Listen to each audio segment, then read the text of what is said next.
So here we are. Oh, wait, do you need? I feel like we get fired up. She's fired up. Tits up. Woo! Yeah. Okay, she's a woman. Woo! Okay. Okay. How do my lashes look?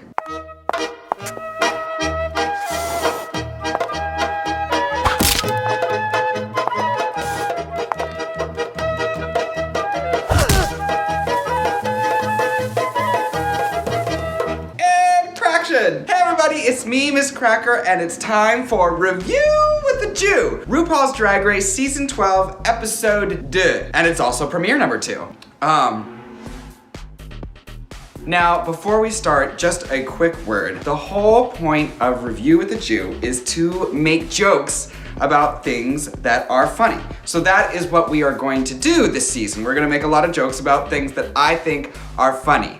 And we are not going to talk about things that I do not think are funny. So, if you're with me, let's begin. All the girls from episode 1 are like, "Word, yes bitch, boop." Ru comes to tell the girls that they better be ready because they will have no time to get ready. 6 more girls are on their way right meow.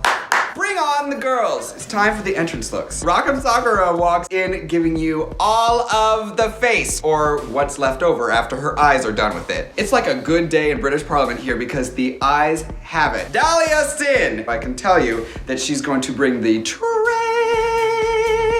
She went to trade school. She has mastered her trade. Jan walks in and she's like, let's play some basketball. You know, as far as entrance lines go, there was a struggle, but commitment? $1 million. Jada looks like she could cut people on her cheeks, on her shoulders, on her clavicles. Woman! Aiden has sparked a lot of interest from the girls. You know, they want to know some things like, what do you do? Where do you perform? What's your schedule like? Why are you white? They try to dogpile her poor Duck Dynasty booty. Somebody needs to tell them that this is not a full contact sport. This is flag football. However, it does not take long before the girls realize a knock on the 'tis a raven, quoth the raven, never whore. Too late, already done. Skibbity boo. So they realize. Oh yeah, the girls realize that there is a mirror message already, which means there has been some girls in this room. Is it Vanessa Vanjie Mateo? Is it Shangela? Is it me? Am I on the season? I am pleased to announce that it is not me, because this is my gig right now. Look at this gig! What was the thing? Oh yeah, so there's other girls and they're like, what's happening? And Jan is like, oh, I'm just excited to be here. Who cares who it is? RuPaul comes in giving us another beautiful Erykah Badu meets Farrah at brunch outfit. You guys are gonna think I'm crazy when I say this, but the mini challenge for today is a fall and spring runway. Are you gonna use Farrah again? We're not gonna badger Farrah anymore. So let's get into the Goyles. Rock'em Sakura has spent the entire day wearing us out, so for her spring runway, she wears herself out. Jada's outfit is immaculate and refined for a lady who is hosting a fundraiser dinner. But I don't know if it's right for the runway, I don't know if it's right for the runway, I don't know if it's right for the I don't know if it's right for the drag race runway because it's a little toned down. Caitlin, shut up. I really believed you that you want But listen, she gets me back with a titty slap. Bam! Come on, Celine Dion it. As you know with fashion, one day you're Inuit, the next day you're out. Jan's outfit gives me that wow factor, like wow, I wish it fit. Aiden is giving me your grandma's living room. I'm wondering if there's like a place where tea cozies and Thanksgiving can meet, maybe a turkey cozy. It's time for the main challenge. They are going to be doing a Robert Fosse challenge. All the girls are gonna get together and create their own edition of Bob Fosse's famous lady killers from shows like Chicago and etc. Every once in a while, we do have to talk about something serious. Dahlia Sin lost her gay card for not knowing who Bob Fosse is. Roberta Fosse is one of the main characters from Chicago. You didn't know that. And that is gonna mean challenges in rehearsal time. Aiden and Dahlia, their eyes are bugging out of their skulls, giving me exothalmia realness. Jada is very nervous. She takes some time to talk about time. Jan says she does not want this group to be a bunch of basic box step bitches. I can't believe after all I've done for her, she's gonna come for my brand.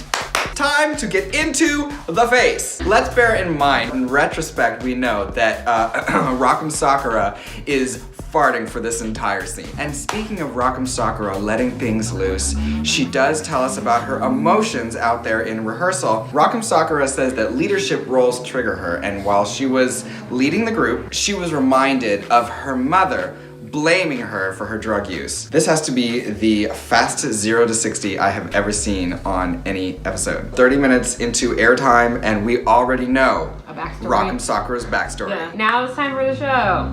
Now it's time for a show! These two women exude calm, which is lucky because we're about to watch Rock'em take the stage. Aiden has been kind of quiet this week, which is why it's kind of wonderful when she steps out and gives you storytelling. Dolly Sin, hey guys, I'm like sexy. I'm sexy.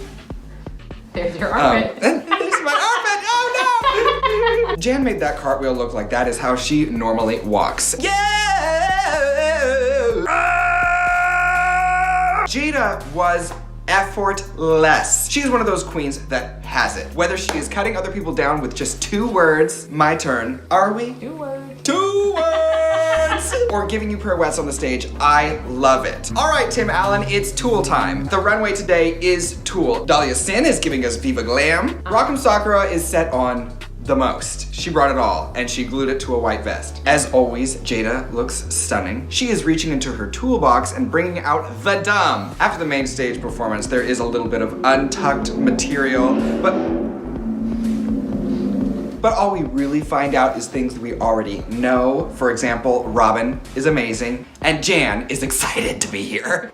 It's time for the critiques. With Jan, the judges are like me on a first date. You know, like, show me who you are. Ugh, no, too much. But I thought that Jan did what you are supposed to do in week 1, which is open up the whole buffet. No sneeze guards. Yeah. What's a sneeze guard at a buffet? You know those glass things that they put on top so you have to reach under and... That's called a sneeze guard? Yeah, so when someone sneezes, they don't sneeze all over the food. You and me.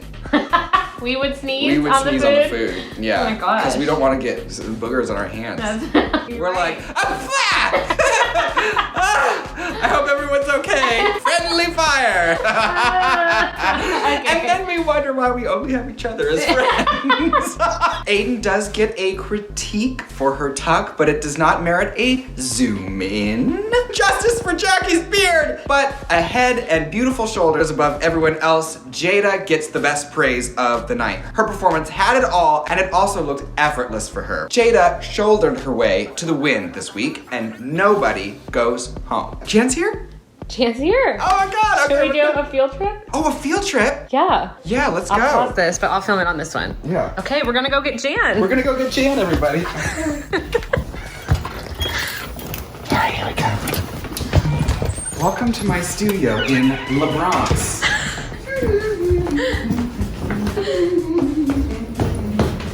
Is she riding in a black car? Oh, there she is. Oh my god! So entrancing in your entrance outfit. Hello.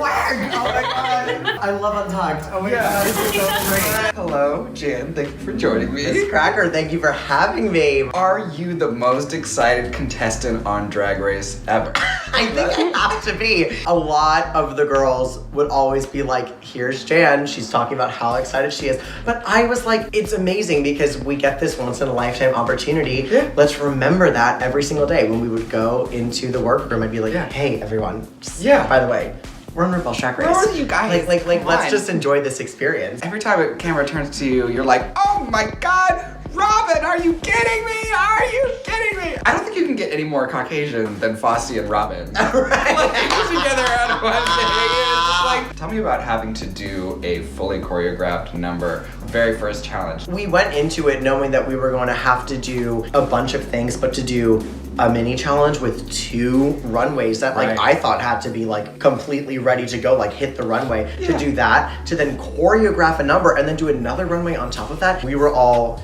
completely overwhelmed, as you saw in the challenge. We did not have the same point of views with anything, and Yeah. so that was really, really overwhelming. And just like to do the choreography with people who you didn't know at all in like 1 hour was crazy. Yeah. It was nuts. Let's talk about your critiques. I remember in my season, on season 10, they were like, we feel like we got so much share that it was too much share.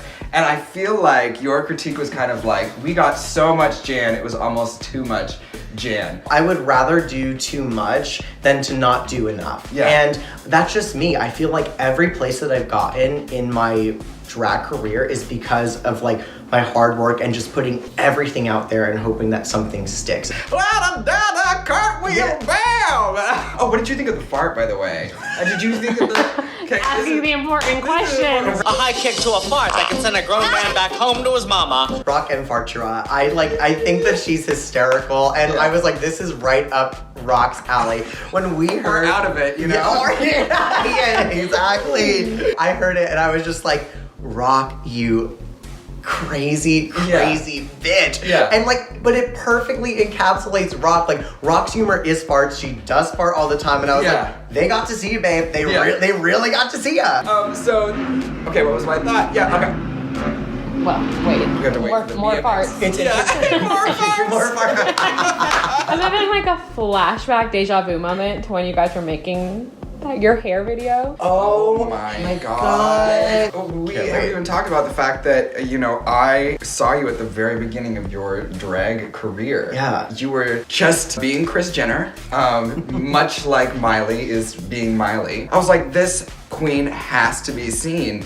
And it's been so amazing to watch you go through this whole transformation. Yeah. Transformation. This transformation as Kris Jenner. I just can't. I also remember Jan coming to help you stone outfits for your season. Yes! Just like craziness. You came and helped me stone pink- shit for my denim with diamonds. Which was just That's so crazy to think about. amazing. I brought the denim, you brought the diamonds. Yeah, exactly. One thing that I liked seeing from you is that I've seen you be like a little bit like silly, but I haven't seen you be stupid before like you were on the Tool runway. And I really appreciated the fact that you were just like, I'm gonna go out there and be dumb, make a dumb joke and live it out. There's nothing more that I love on this planet than when a pretty girl likes to get ugly. And like, I've learned that from you. Like, I would always come and see your shows, and like, you would always just be like this beautiful, beautiful drag queen, but like, not afraid to like get ugly, get stupid, get silly. Yeah. And like, that's an amazing quality that like, like, get ugly, get stupid, get silly. Those are, if you want to be beautiful, you have to be able to do those things. as LMFAO once said, get crazy, get wild. WILD.